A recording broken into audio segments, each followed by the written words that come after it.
Hello, welcome to CLSB Politics. Sean Briscoe speaking. I got a lot of questions about 2024, and I know it looks like I took a break. I really didn't. I kind of got real busy building out the 2025-2026 cycle. So I went back to my notes in 2024. You understand something about the work that we do in this business. When we're done, we move on. If I sat and stewed over every loss I've ever had, I'm a Texas Democrat. I'd still be stewing from stuff 10 years ago. So it's not something we do. We get thicker skin and we just move on. 9 times out of 10, you got outspent 20-1 out here in Texas anyway. So, and you're usually working with first-time candidates, which has its own problems. So I really wanted to talk about some of the questions I got that concern me. Just for the record, Trump won that election by the smallest margin ever, as far as the popular vote goes. But by electoral vote, it was hundreds. I mean, it wasn't even close. And I wanted to talk about why that is. Why we can lose by this much, but still lose by this much, right? And it's important that we're all on the same page moving forward. I try to just deal in facts on this channel anyway. And I'm sorry if I upset a few people by telling them something that they didn't want to hear. But this is what happened and how it all went down in 2024.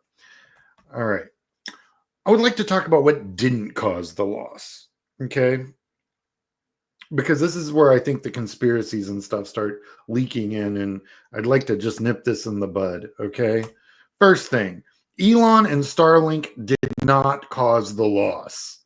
Elon wishes he could cause that loss using Starlink. That would be his little happy dream.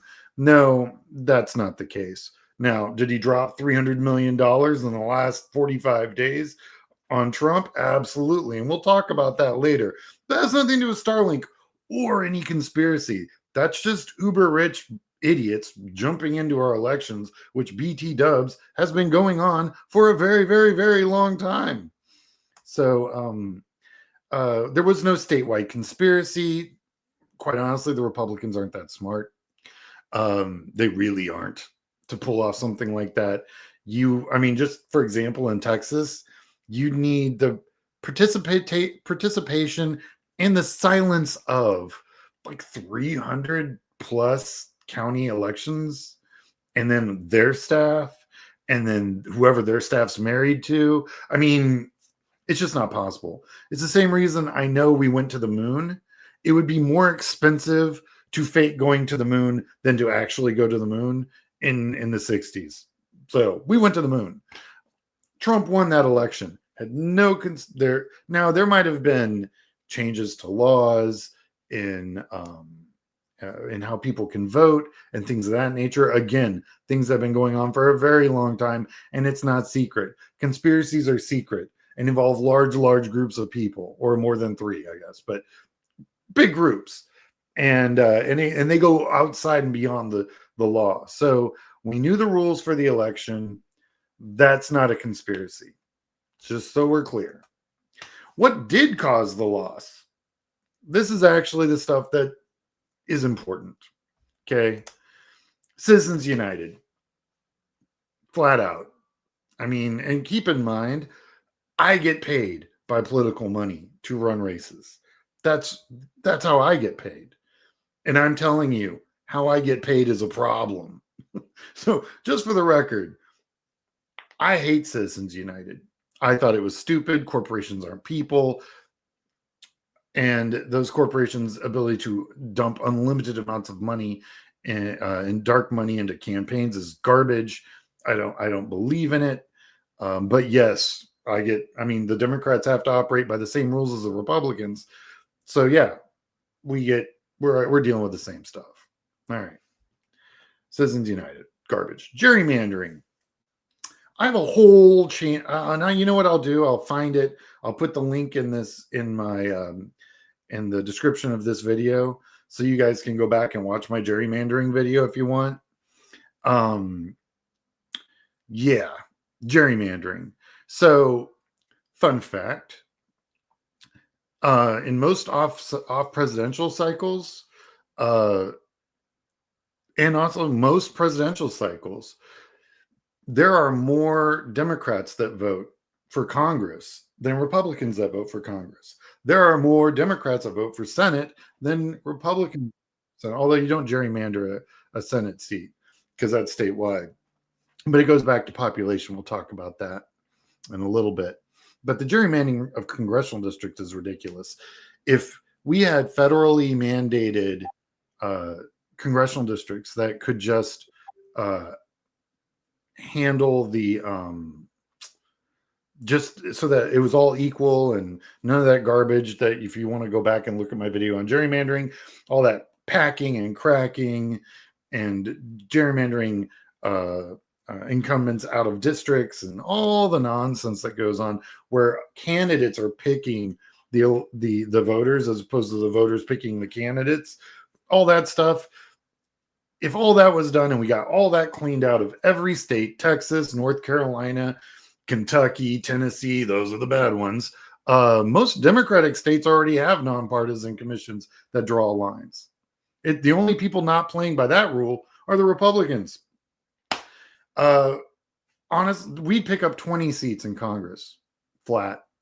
Yeah, absolutely. We pick up 20 seats in Congress, 100%. Yeah. So what are we doing, right? That's the power of gerrymandering. That's what gerrymandering does to us. So I personally, if I had to pick, I get asked this question a lot: which would you pick, Citizens United or gerrymandering? The Republicans are morons. Give me a even battlefield, they can have $20 to $1. I don't care. I'll still eat their lunch. The problem is that these districts are designed and built so hard. Like, field programs work great in suburban and urban in areas, but rural, it's like it goes from like $5 a door to $20 a door. It's just crazy expensive to do rural field programs, and I truly do believe that field programs is what works, and you got to go in 3 or 4 times. So whereas I can spend $20 and hit a door 4 times, or I can spend $20 in a door once, there's a big difference. All right. Anyway, gerrymandering. That's the problem. That's also why Congress is the way it is. That's why there's so many extremes, both on the left and on the right. And these seats are safe. There's probably 30 congressional seats, maybe 34, somewhere in there, that are even competitive. I mean, out of 300, 10% out of the 300 and change are competitive. It's ridiculous. And so, yeah, I would get rid of gerrymandering before I would get rid of Citizens United, flat out. Then there's the Electoral College. You know, that gift that was given to us by our founding fathers to placate the slave states. So it's all based in racism and slavery. The Electoral College is total garbage. There's no reason for it anymore, except to manipulate the vote for, racists and Nazis to have a better chance at winning seats and elections. Electoral College is garbage when it comes to the president's race. I hate it. It makes no sense, and it doesn't. I mean, it's ridiculous. It makes a vote in California worth like 1/10,000th of a vote in Montana. It's nonsense. Un-American, undemocratic, un-everything. But the problem is, some of these states know that it's the only hope they have of having any kind of say in the election outside their own population, their own vote. It's the most undemocratic part of our entire electoral system is the Electoral College. I hate it. How we lose Electoral College. In fact, in order for a Democrat to win, we basically have to win 53, 54% of the vote in order to break even, to get to 270 in Electoral College. So how's that right? It's just because, we happen to have all the states that, provide 60, 70% of the economy in this country, has more than around 60% of the population in this country. Yeah, if it weren't for, you take Texas out of the red states, and keep in mind, any moron could run Texas. The money comes out of the ground. It's the only state where both wind and solar and oil all happen here. And energy is where it's at. So any moron can run Texas. The Republicans have done a garbage job, but since it's an unsinkable ship, the ship keeps moving forward and they take credit for it. It's nonsense. So electoral college, bad. Reason we lost. Bad targeting by the Democrats. I think that we didn't have the targeting we needed. I think we made assumptions. I know I made assumptions. I thought women would stand up for women. Nope, 30% of the women in this country voted for a serial rapist, convicted felon. So didn't see that coming. That's on me. I apologize. Bad targeting. We also, the Hispanic vote, they love a strong man. They are profoundly, they do not vote for women in office. Not much. And when they do, they're Hispanic women. So good luck anyone else. So that was another big problem that the Democrats had. So you understand, Democratic Party is a big tent. We got lots of people in it. And you're not going to find a candidate that's going to make everybody happy. But, what are you going to do? Bad targeting on the Democrat side. Real quick, just want to thank you for watching. This is going to be a slightly longer video than my normal ones. Please like and subscribe. If you wish to support this channel, I have a PayPal account, CLSP Politics. Appreciate any donation. It all helps. Yeah. So when I'm not doing research on this side and I'm doing this stuff, it helps pay for this stuff. So appreciate it. So the other problem was the Democrats were defending the status quo.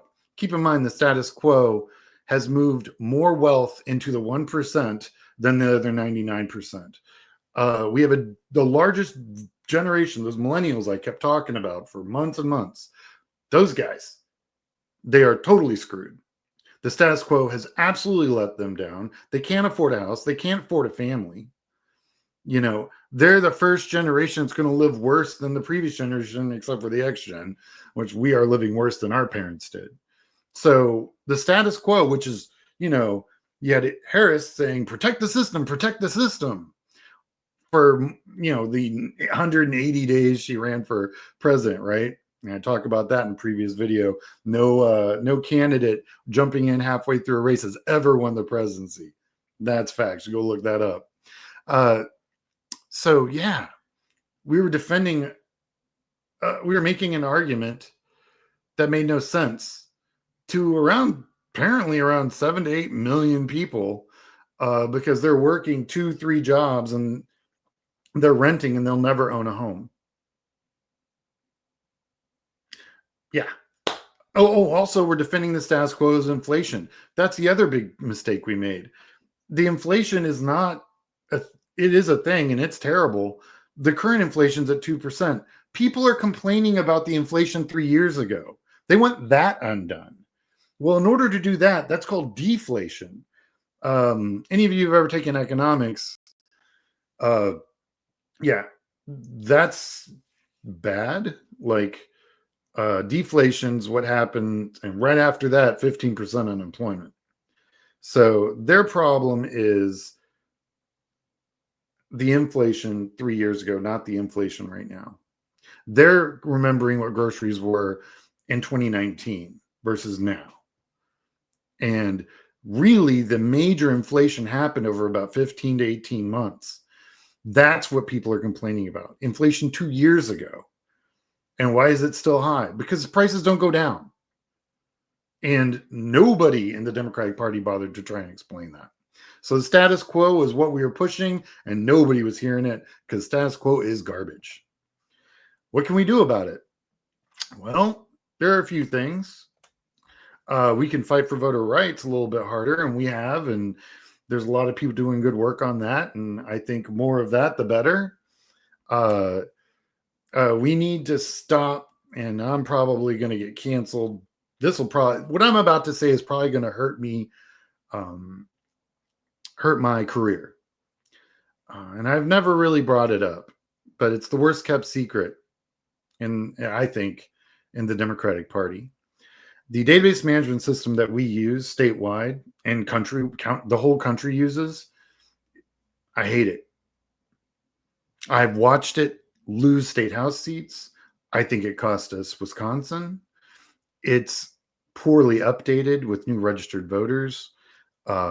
It's owned by a multinational conglomerate, and we a couple of years ago signed a 10-year contract. The DNC did. It's nonsense. It's called, you guys, if any of you guys have ever volunteered in a campaign, it's Minivan. And you think it's great. It's not. They don't update the voter reg in it. We were missing around 300,000 registered voters in Wisconsin that we never even knew existed and didn't even reach out to. We need a better CRM. We need or really, I guess it's a VRM, voter relations management system. I've only been advocating for that since 2006. I've been yelling at Van since 2006. So I have some very strong opinions on that. I can use Van. I will continue to use Van as long as I'm paid to use Van. But Van is the problem. That's all I'm going to say about that.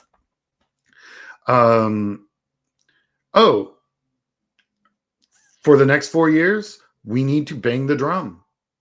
When people's healthcare gets canceled, when people can't afford insulin anymore, when the prices of prescriptions skyrocket, when the tariffs come in and all of a sudden your car is going to cost you $6,000 more than it would have originally.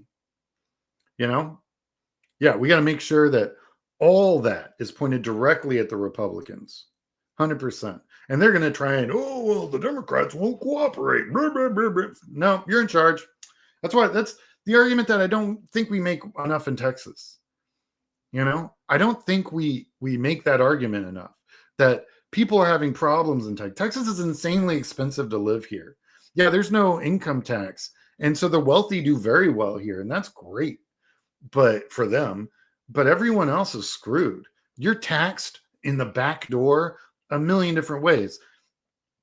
During the summer in 2011, when we had this record heat wave, my utility bill was as much as my rent. It's nonsense. In a state where energy is what we do,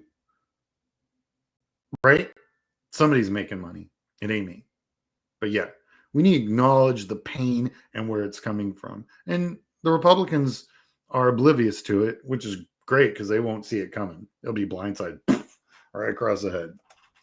And that will help us take control of the narrative. We can't let them. So what was happening is Harris was like reacting to where no one's eating pets. Of course nobody's eating pets. It's so stupid. No, we're not being invaded from the South. That's nonsense. Go down to the South. They just roll the same bee footage they took 3 years ago. And also they're not coming from Mexico. We've had a net zero immigration from Mexico for years. They're coming from Venezuela and a bunch of other failed states in Central and South America. They're not coming from Mexico. Anyway, we got to control the narrative on energy, finance, economics, the fact that most of the red states are welfare states. That is to say, they take more out of the federal money than they give. They're negative. Not all of them. Like Texas is positive, barely, but Florida is not. Florida, I think, was a couple years ago was $25 billion in the hole. That was how much the feds gave them that we didn't get. So this whole thing where we're red states, we pull our boots up by our bootstraps and all that nonsense, it's all garbage, and that narrative needs to be completely destroyed. So on that note, I hope I didn't bore you guys too much. 20 minutes is probably my longest video. You win some, you lose some, and then there's that little known third category, Al Gore. Yeah. So thank you. Thank you for watching. Like and subscribe. I'm going to put this out probably the day before New Year's, and I'll have a New Year's show. Or I'll put this out in a couple days. We'll see. But if you wish to support the work that I do on this channel, I have a PayPal at CLSP Politics. Wish everyone a happy New Year and all that. And I'm filming this on Christmas, actually. So I hope you guys enjoyed it. I will be putting together a program that will talk about going into the backyard and eating the Republican lunch in various states that are red and or purple, and how that needs to be done and how we can go do that. And that's probably what I'm going to be talking about for the next few weeks. I'm going to be doing a show, like I said, about every other day. So, all right. Hope everyone is getting by and doing all right. I love the comments. Most of what I did this show was based on comments. So if you have questions that I think I can answer that won't take me, 2 weeks of research to figure out, feel free to send me it. Even if you don't know that it won't take me 2 weeks, go ahead and do it. I'm pretty smart and I probably know where the information is. So I will put the links on some of the videos that I referenced in this video down in the description. All right. I hope everyone had a great Christmas, and I'll see you guys later. All right. Sean Briscoe, CLSB out.